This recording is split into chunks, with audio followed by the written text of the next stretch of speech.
personable guy to his players, cares about his players and go back to his players. So I feel like it's not hard to go give your all to a guy like that. When you look at different position groups, offense, defense, different players, talking about the potential for breakout guys, who comes to your mind as guys we might be talking about that aren't really on the radar right now? Amari Campbell, Jordan Shipp, DeAndre Boykins is coming off an ACL injury from last year, and I feel like a lot of people kind of forgot how big of a part he was to the defense. So I feel like those guys for sure. Last season, your snap total was among the highest in the ACC. Coach Brown has talked about playing more players. How much of a difference will that make late in the games and late in the season?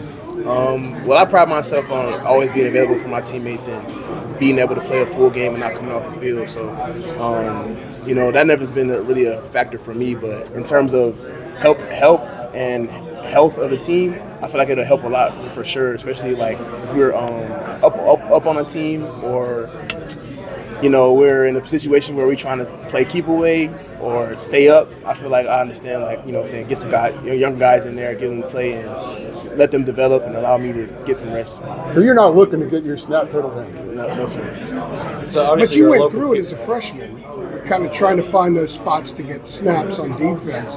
So does that kind of help you communicate to them that they're going to find their spots and they may not be playing a whole lot now because you're on the field all the time, but how to make the most of those snaps when they get those opportunities? I would say always staying ready because I remember it was a game my freshman year, Wake Forest. Gimel had got out in the first quarter for targeting, and I came right in the game. And I think we won that game, and they were ranked I think number 10 or 9 in the country at that time, and we won. You got ejected, right? Yeah, he got ejected for targeting. Yeah. It was a soft call, honestly. He shouldn't have got ejected. But anyway, I ended up playing. I ended up having a pretty decent game. But I would just tell them stay ready and prepare as if you're the starter. Obviously, you're a local kid here from Chambers High School.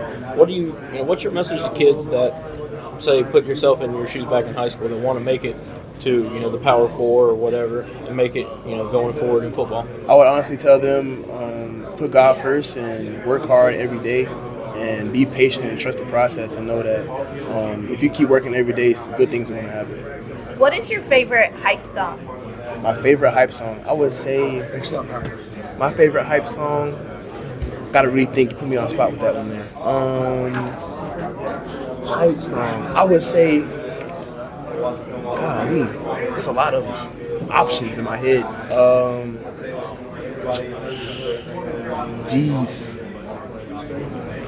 Skrilla by Kodak. Do you have a pregame ritual? I would say my pregame ritual is before every game I call my mom and we say a quick prayer. And I would say that's one of my favorite ones. What's the biggest difference that fans will see from this defense with Coach Collins as the coordinator, Master of Mayhem? What does that mean? More aggression. Master of Mayhem describes him perfectly. He's going to call it a real aggressive game that plays to our strengths and allow us to fly around and make a lot of plays. Well, was it more bend but not break last couple of seasons? Have you noticed a different approach? Like you said, more aggressive? I would say it's just two different coordinators in the sense of two different identities. So I feel like this year is more aggressive. We're going to set the tempo and how we're going to dictate the game.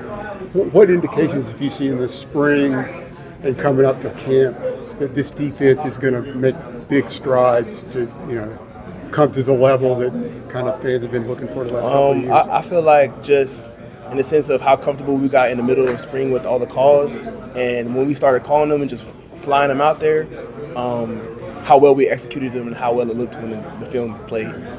You talked earlier about being more vocal. What are some other leadership qualities that you've developed in your time, maybe not only at just Carolina, but even in your time in high school, that have helped you be more of that vocal leader? And what are some other leadership skills that you think you can bring to the team? Well, first, to be able to lead, you have to follow. So I feel like, and I've had a lot of guys in front of me or that came before me. I've always been the younger guy, always in my career, just a young guy looking up to the older guys, being able to play up and seeing how they led. And I would always say, before I ask anybody to do something, I would make sure I do it myself. So I'm not going to ask nobody to do something that I wouldn't do myself first.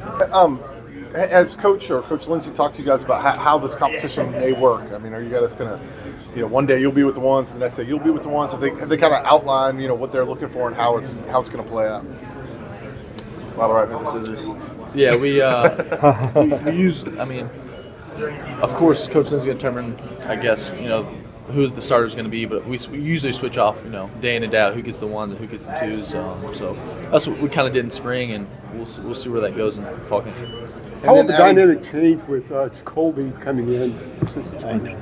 Yeah, I think he came in for, that's just part of the game, and Coach Lindsay brought him in for a reason. So did Coach Brown.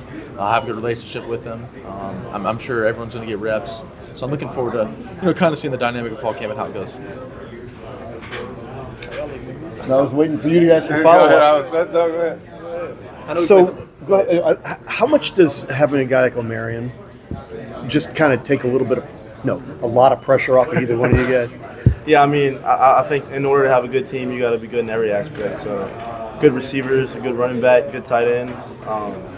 Having to guard everything, having to worry about everything, it's hard to stop. So, we're a machine.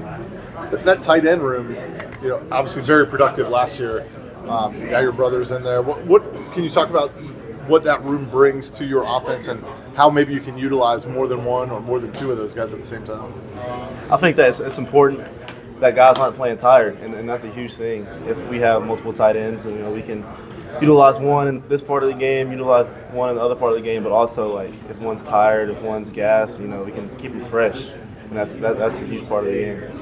Good, JJ. I know you guys are both leaders on the team. How would you guys describe your leadership styles? You guys think it's kind of alike? Are you more of a vocal leader, or are you more of an action kind of guy? I think for me, I've been able to do both. I've had to. You can't come in as a transfer and just start vocally leading without earning people's respect. So I think when I first got here, I had to earn people's respect by the way I worked, the way I put my head down and just did things. I think I've opened up more as a vocal leader since I've been here. I think I've been a vocal leader everywhere else I've been. I think that's, I'm continuing to open up as a vocal leader here, and it's been really good just because, I had to earn everybody's respect. You can't come in here and just start talking and, people don't know what you're about. Yeah, I'd say I've definitely grown a lot as a vocal leader. Being behind Drake, he's the leader of the team. He's the guy. And so that's been a big point of emphasis this year is opening up my mouth and talking to people. I know I can affect a lot of people in a positive way, especially freshmen coming in, don't exactly know the landscape. So I'm trying to make that a focal point. What's it like doing these interviews together? Is this your guys' idea to do a co-interview like this?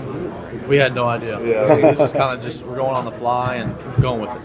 Yeah. So both of you guys have dealt with being the backup as well as Jacoby. How is that helpful for you guys going into camp? I mean, I think it's just being able to learn from people and learn from people's experiences, success, failures, like we were saying.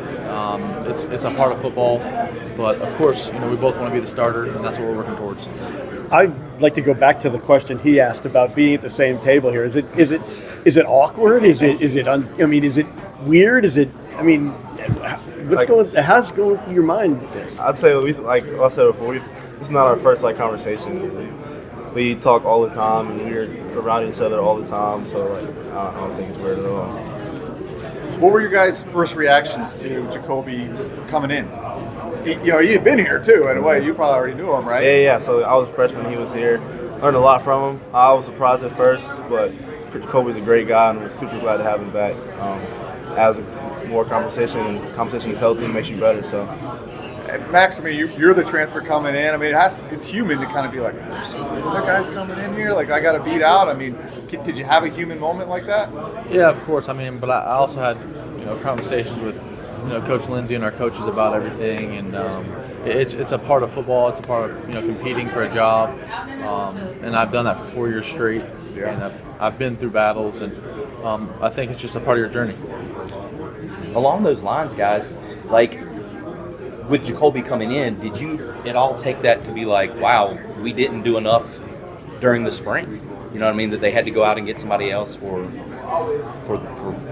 position. I think an important part about playing the sport, playing the position is not really worrying about all of the stuff that comes, because there's going to be challenges and things. If you constantly worrying about things you can't control, Jacoby coming in is something we couldn't control. So worrying about that is only is not conducive to playing well, not conducive to being the best person you can be. So. Did you take that, Max? It's like I didn't do enough this spring. They had to go to the portal again. No, I wouldn't say that. I think it's just a part of football. I think that everybody came in. He's coming in for depth purposes. I mean, whoever it is, but I think it's just a part of football, learning, and that's what I'd say. Got here to UNC, and so with him, like what said, passing the torch to him officially, man, I feel like that just gave him the keys to continue what he's doing, if not more. And I'm really excited to see how he's going to have more of a productive year this year than he did in the past. What went into deciding on this ensemble? Say it again. What went into deciding on this ensemble you're wearing? Especially the glasses. I mean, this is something that I just had a vision, and Connor Harrell's dad, Marvin Harrell, he actually tailored suits and things of that nature, and he actually designed this for me. So he saw my vision and he made it happen. So shout out to him. He's the one that really put this piece together. So can we get a breakdown, because I can't see your shoes? Okay. So this is pinstripe from the jacket down, white undershirt. We got a Tissot watch right here, two-tone. Okay. Just a little diamond necklace right here, and I actually have kind of like a light brown pointed toe loafer right here. What about the frames? If I'm gonna be honest, I got them off Amazon because I'm not going to be spending that type of money. Energy. So I can still style and profile without having to spend a whole bunch of money. So the most expensive thing on me is my actual suit, but besides that, yeah, that's pretty much a breakdown. Thank you. For you guys to go from being a 4-4 ACC team to a title contender team in the league, where does that improvement have to come from? Say that question one more To time. go from being a 4-4 ACC team like we were last year to contending for the title, where does that improvement have to come from? How does that team get? I think it's a team thing. Honestly, I feel like just all across the board, we have to make sure that we got to take care of business on both sides. So for us, it's just like we lacked aggression in the past. So now we got aggression. Now we got to make sure not only do we have this aggression, but we have to make sure we communicate with this aggression now. Like if we're going to be handed the keys to the car, then we got to be trusted that we can drive it now. And the same thing with offense. The same thing. We got to communicate heavily. There's a lot of different ways to where even with Amarion, even though he was one of our workhorses last year, we got to spread the load across everybody else. But I know it starts up front, and I know the O-line has gotten a lot better. I'm really excited to see how they're going to progress this year. But I just feel like on both sides of the ball, in order for this shit to keep rolling, man, we got to understand we have to work together at this, and I feel like we can genuinely achieve that from being a 4-4 in the ACC to a championship contending team. You played a lot of snaps last year. A lot of guys played a lot of snaps, and Coach Brown has talked about trying to play more people so you don't have to play as many. Do you think that was a factor late in games and also late in the season for you guys, and will that help? Yeah, I feel like there's a lot of different instances where we should have played a lot more guys. I mean, I know I played a lot of snaps, but there was a lot of guys that were alongside with me that could have played a lot more as well. But I know a lot of your better teams have teams that can roll in deep, or it's like 2-3 rolls deep. And so with us, we have to also adopt that as well, because we can't if we can't have the season, we can't make it as long as the season as long as we make it and play the same guys over and over and over. We have to have guys that we can rely on.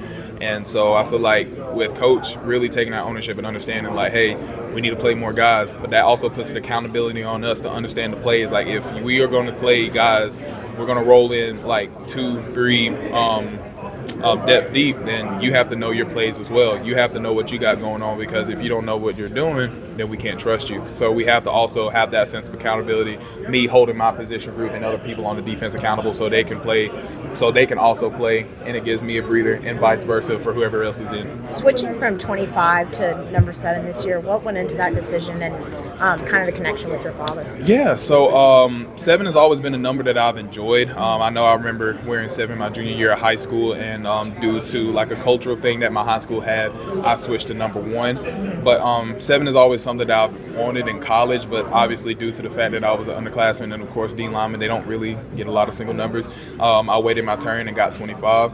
And what got into it is just I know when I chose 7 in high school, my dad, when he first started playing football, his first number was 75.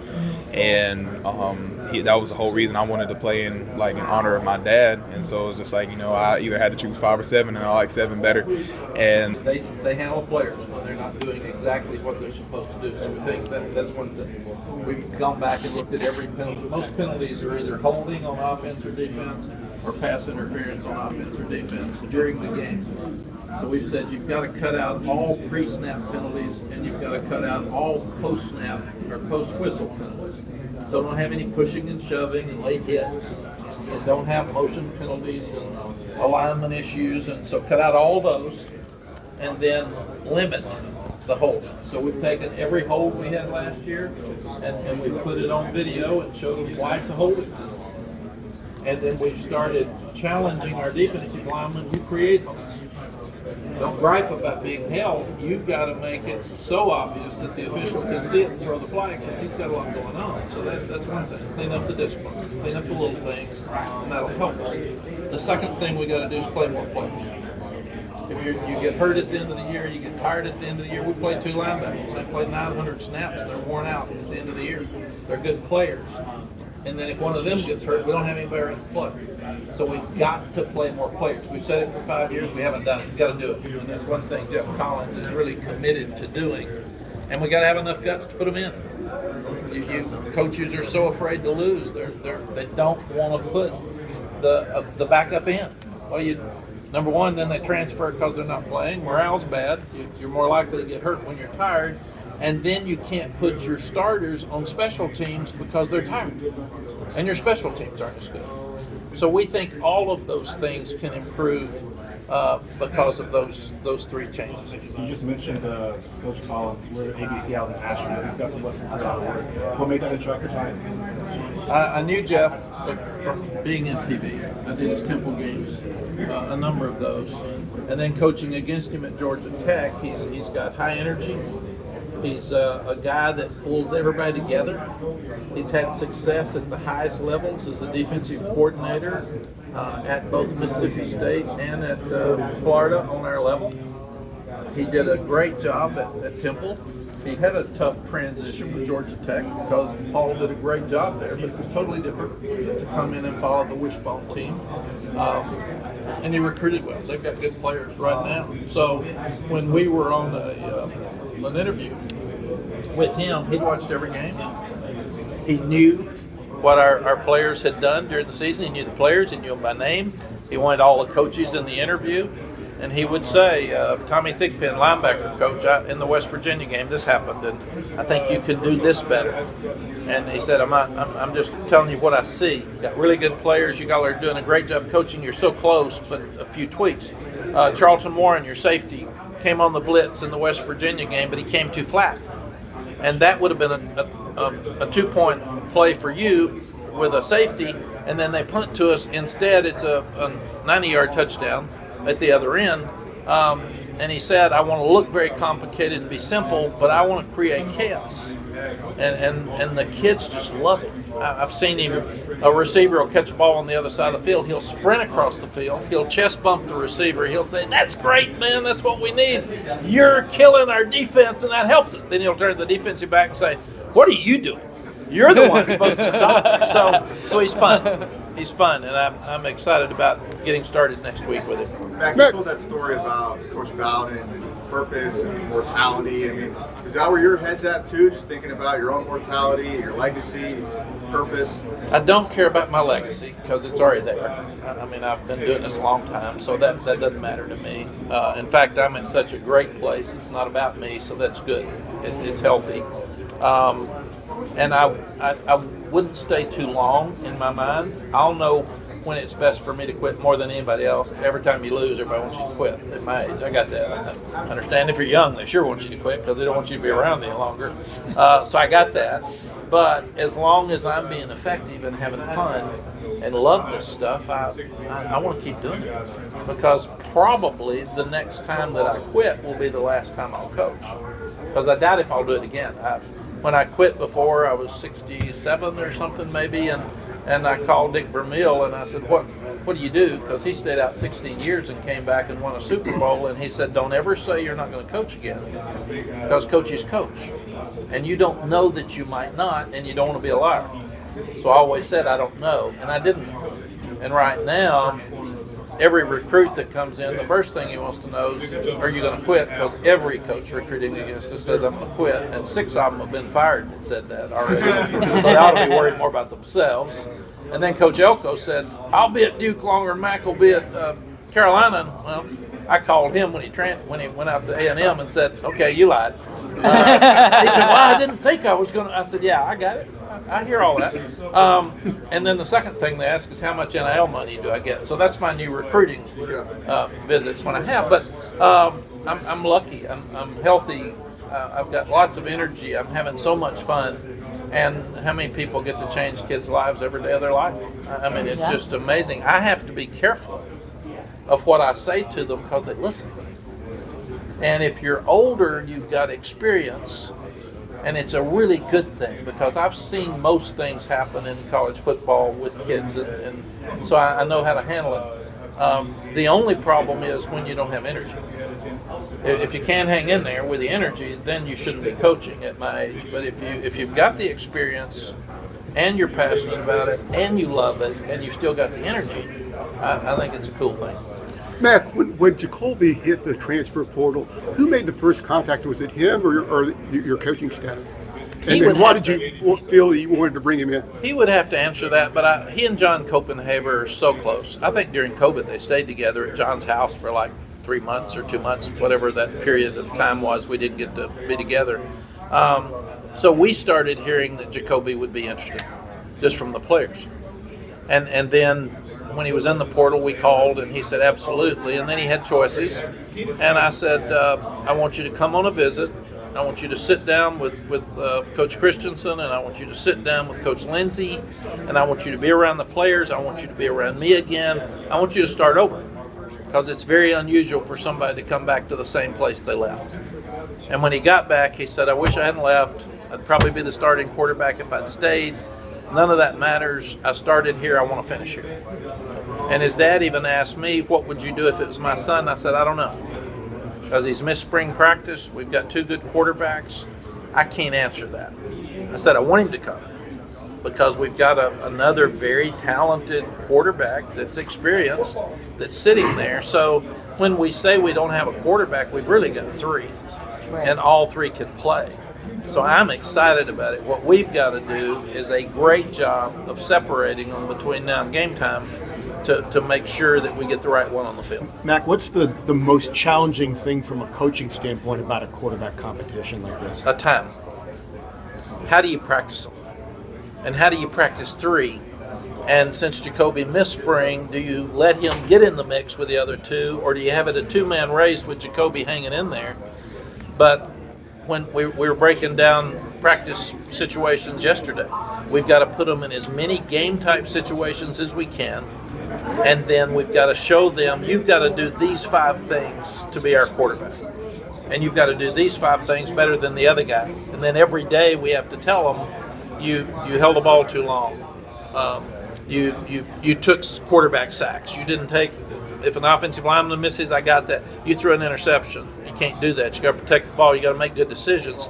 So we've got to make it very clear, here's what you have to do to be the starter, and then we've got to grade them hard every day and put them in positions where they have to be able to handle those things. Not necessarily these guys, but how much of a concern is it, especially in the current landscape, is when you pick one as a starter, the other guy decides, you know what, I'm going to go someplace else and take my chances and go into the portal. Yeah, they can't do that now until December. Okay, so they got to stick it out. It's changed. Before, they could leave till school started. Yeah. They can't anymore. So people used to say, well, you're holding the decision because you don't want them to transfer. That doesn't matter. They can't transfer anyway. Would you consider sharing game snaps, and have you ever done that as a coach? I've done it quite a bit, and it's worked every time I've done it. And you don't consider it at this time because you want to have a starting quarterback. What you do is you consider it if you can't choose between the 2 and you feel like both are good enough, then I think it's a luxury because they're different in who they are and what they do. And if you can make it work for your offensive line, then it puts more pressure on the defense. We did it with Mike Thomas and Jason Stanisiak here. We did it with Chris Keldorf and Oscar Davenport here. We did it with Major Applewhite and Chris Sims at Texas. We did it with Chance Mack and Vince Young at Texas. And then the one that took off ended up being the starter. Well, Marion said he wants to develop into more of a complete player, versatile, catching the ball. He said he used Christian McCaffrey as an example. Are you seeing any improvement in that area of his game? And I really have. I think he's already there. Yeah. He can catch, he can block, he can run. He's very unselfish. I do feel like what we need to do with him,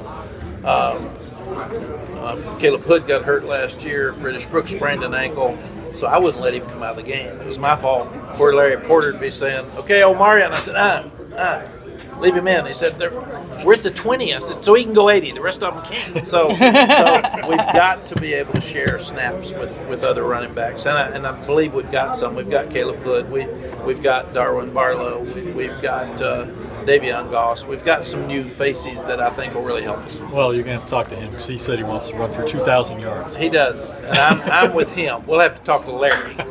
Hey, Coach. So you always have a look of determination in your eyes, but it's a little different this year, and I can't quite pinpoint it. That's why I've been staring in your eyes so much. But what do you think with the changes you are making that you went over a few minutes ago? Do you think that's what it's going to take to bring the trophy back home to Chapel Hill? Yeah, when we're 9-1 2 years ago and didn't finish, I thought, well, we just didn't finish well. Right. And so let's change a few things. Last year, 6-0, 10th in the country, and we got worse. So it's a problem. It's an issue, and it's the only thing that's keeping us from being where we need to be. Right. So I'm so excited about fixing it, and that's what's got me pumped up. I love it. Thank you, sir. We got more depth, finally. We've been inconsistent at best on defense. We've been inconsistent in the kicking game. I feel like we're going to be better on both of those. We'll be different on offense, but the quarterbacks are good. We've got really good players around them. So I'm pumped. It's on us. It's on us to help. You said it's play more guys, Coach. What are the challenges as a coach with playing more guys? Is it more teaching? Is it a little bit more patience? A little bit more in-game management? What are the challenges? Yeah, it's a great question, and what I've told the guys the other day is, how many can you coach? How many can you get ready to play? How many can you get in shape? And that's a great question. Like at linebacker, we've got 2. Do we need 4? Do we need 5? And do you have 4 with a 5th ready? So that's what how many running backs can you play? How many receivers can you play? Because we've got 13 that can probably play. And we've told them, you all have to separate yourselves by showing us that you're going to be better than the other guy before we can separate you. You were saying just now it's the only thing you need to fix to get to where you want to be? What were you referring to there? November, end of the season. And why? Because we're obviously in shape to start the season. We've been great the early parts of the season. We have not been good at the end. Every team I've ever coached has been good at the end. And we got to figure out the bowl games because we've never lost 4 in a row, and our best players aren't playing in the bowl games anymore. So by playing more players, you're going to have somebody more ready to play when those guys opt out, if they still opt out. So those are all things that we're looking at. Coach, you guys have this year that's actually going to happen. You're talking about for 5 years wanting to play more players. How do you ensure when games are getting tight in November and October and November that you're actually following through with that? Is that something that you It's happened at certain positions. It just hasn't happened at all of it. It needs to happen at all of them. I now have a defensive coordinator that totally agrees with me, and he's going to make it happen. And when you script them going in, it keeps it from being the coach's decision when he gets nervous. If you say this group is going in the 3rd series, if you're not inside either 20, we're putting this group in, then they go in. And he can't stop them because coaches want to win, and they're all paranoid, and they're all worried about every little thing that happens. So I've got to help them with that. I've got to make them declare what they're doing, tell the kid what they're doing, and then they have to do it. Coach, you replaced a handful of starters up front, but you added some transfers and you got a group that you like. Can you talk about what you've seen from that group as you get ready to go into fall camp, and also what does having a running back like as special as Omarion do to kind of smooth things out while you get that group gelled together? Great running backs make offensive linemen better. That's right. It's 100%. and I've seen it way too many times. But you take Austin Blasky, he's played at Georgia, and he's played a lot. He's really a tough, good football player. You take Willie Lampkin, he was one of our best linemen last year, and very confident. And then you take Howard Sampson at 6'8", 325, 330, and he can move his feet. I think he'll be an NFL player before he gets through. Travion Green has really come on. He's 6'8", 360. Big man. We were trying to get him to 345. We nearly killed him. And his body mass says he needs to be 360. So we're going to leave him at 360. And then you bring in the transfer from Georgia Tech, Ja'Kai Leffert. He's 6'6", 335. So we're bigger, we're stronger. We bring in a guy from a Division III program that Jeff Greenberg that we're really impressed with. And he can play backup center or guard. If he's good enough at center, you can move Blasky to guard. So we looked at it yesterday. I think we have 9 that have a chance to play, and we've been playing with 7. So we're just finally getting some more depth. Coach, you talked to me about having that relationship with alumni. I'm curious, do you still keep up with guys like Colt McCoy and Jordan Shipley? Absolutely. I talk to them all the time. And it's usually more text than talk. If they'll check in if they like after today. I've got a text with them here today said I've heard that before or something picking at me. But absolutely, I text with them all the time. I know their birthdays and their anniversaries, and that's one of the joys of my life is to have a family that big. Mack, you guys haven't won the ACC since 1980. NC State has been since 79. Why do you think for both of those two, the two biggest ACC programs in the state, why has it been such a struggle to break through? Because Florida State's been better than the rest of us for most of the years that I was here, and Clemson's been better than most of us before and after that, and Wake and Duke have done it but once. So we need to do better. I think that's important for us. We want to win a championship. It's probably harder now than it was back then when you added all the new teams. But it's there for us to do. We had our chance 2 years ago. It kind of feels like you and State especially take turns being like the hit team in the preseason. I think they're getting some hype this year. You guys have gotten in the past couple of years. Does that play into it in terms of expectations, maybe getting in your head a little bit and not rising to the occasion? I don't know. It's a good question. You all create expectations. We don't. So, I mean, when you look at it, I like where we are now. And we had no expectations when Drake became the quarterback. There was no buzz, and we weren't going to be any good and won 9 out of the first 10. So I do feel like we handled expectations better in Texas and seem to have expected it there. We handled them better here at the end because we were always up there. Our team hasn't handled them that well, and it really bothers me. And we've got to get where we need to go, and then we got to win when we get there to expect us to be good enough to be there. And we haven't done that yet. Is that what's kind of kept you around? You kind of feel like unfinished business? Is that kind of help you motivate you to stick around? There's a number of things that keep me around. As I love the kids, and I don't want to let them down and walk away from them. I love the game. I'm so excited about Sunday. When the kids report, how many people love their job so much that they can't sleep because they can't wait till it starts? I mean, that's telling right there. And then I also want to help college football. There's a lot of things that we got to fix. And I want to help Carolina while we're going through these transitions because not many of those things that happened have been great for us. And I want us to get where we need to be while I'm here. So, Coach, one thing, when you were just talking about like Jordan Shipley, so one of your former players back in the 90s will be inducted very soon. Will you be going to Canton to see Julius Peppers get inducted? Yes. And do y'all still stay in touch? Yes, we do. I can't go to Canton because we'll be practicing. Oh, fair enough. But I will go to Las Vegas for his induction into the College Football Hall of Fame. Okay. He may be the only one that's ever gone into both Hall of Fames the same year. It's unbelievable. Really? I mean, it's unbelievable. that he's done that. Yes. And he's starting to help us with NIL. Okay. I want him to come back around our players because he's one of the best to ever play, if not the best at that position. And I want our guys to get to know him and be around him. I was inducted into the North Carolina Sports Hall of Fame with him a couple of years ago. I remember that. Yeah. So, and I'm sending Brian Simmons in my place. Okay. Along with Dwight Hoyer, because they both know him and Brian played with him. So they're going up to Canton.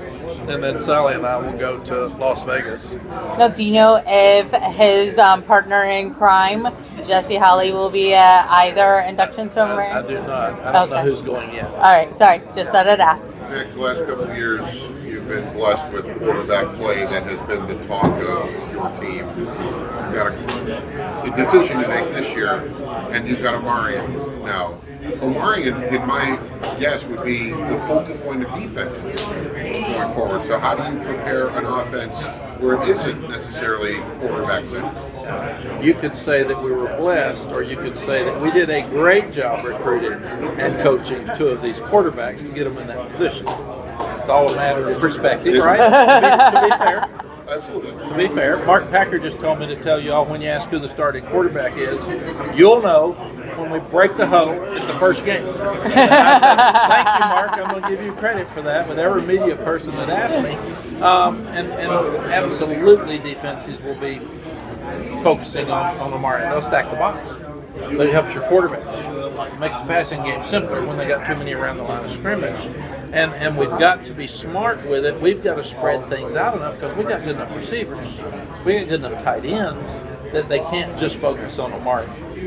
And then what we've got to do is figure out, is it Max, is it Connor, is it Jacoby, and what do they do best? Are they better with play action? Is it better to protect with play action with Omarion back there? What are his best runs? Because we had great running backs with Michael Carter and Javonte Williams, and we still had Sam, but we ran the ball better then than we've been able to the previous year. And then last year we got it back to it again. So I'm excited about us running the ball better and more, us having fewer sacks, and all of that's going to help our defense too. So sometimes with all the hype at quarterback, they talk so much about quarterback that the rest of the team feels like, we're good, Drake will take it, and that's not the case. We've all got to play. And now I think the pressure is on the team and the coaches to play. It's not just on Drake. It looks like a lot of the guys are saying, we got a chip on our shoulder. It's personal. We didn't hold up as much as we needed to last year. How much of that is coming from the players, and how much are you crediting Coach Collins kind of instilling maybe a different type of demeanor? I tell them every day that we've done great things compared to the 2 wins and the 3 wins, and we haven't lived up to our expectations, much less our fan base. So they should have a chip on their shoulder. And I said, you've done some really good things. And I went through it. Your academics are good. Your pro guys are good. You've won. You and NC State are the second most wins in ACC games in 5 years. That's all good. You don't get credit for anything. But it's all good. But you're not going to get credit till you win a championship. You're not going to get credit till you finish. And that's the way the world is now. So grow up, keep your mouth shut, and play better. Coach, you talked a lot about the receivers. You got a lot that you could pick from. One of them was just from right down the road that you recruited really hard in Jordan Shipp. Can you talk a little about his growth in the spring and just what he's been doing to get up to the speed of the college game? Yeah, I'm very excited about not only Jordan Shipp, but Vari Green and Alex Taylor with those young ones. And then you've got the Christian Hamiltons and the Chris Cullivers that haven't played very much either. So we've got our older group with Nate McCullum and J.J. Jones and Kobe Paysar. And then you've got some other guys that are really good that have played some, but you've got to have the older guys run the show and the younger ones grow up. But Jordan's got tremendous hands. He runs very good routes, and he's a lot like JJ, and he's got to learn from JJ. How does playoff expansion help a program like North Carolina? I think, Jeff, it helps everybody because everybody wants to be in it. It's a new goal, and now what happens with bowls? I don't know. I'm worried about bowls. And the large majority of the teams that are playing can't get in the playoffs. So they've got to have the bowls as a reward at the end of the year. We want to be one of those teams that's not only wanting to be in the playoff, but win a national championship. We're one of the few teams, one of the 10, 20 that have won so many games, 700 games or something as a program, and never won a national championship in football. So we'd like to do that. What are some of the positives and negatives about going to 105 scholarships? I don't know the positives because I haven't heard exactly why. I'm sure it's probably to save money, but I don't know why adding scholarships saves money like that. I'm really concerned that if this passes like we're hearing it will, that we're going to have 35 young people that walked on that will no longer be able to be on our team. And that's not what I like. I'd rather see that grandfathered in and the guys that are currently on your team until maybe if they don't want walk-ons in the future, at least they will not have made decisions to go to your school and then can't play. So I'd rather see it grandfathered in so those guys can graduate and maybe the structure changes going in for the future. You think it likely will mean more chaos in the portal? So as tough as roster management is now, it'll be even harder? I would think probably so, because it's going to be harder to get 100 really good players on scholarship, and you're going to have 15 more, 20 more on scholarship that expect to play, where the walk-ons don't have the same expectation. So there's absolutely no doubt that those 20 are going to come to play, so that now you've got 11 spots for 105 instead of 85. All righty. Thanks, Coach. Thank you.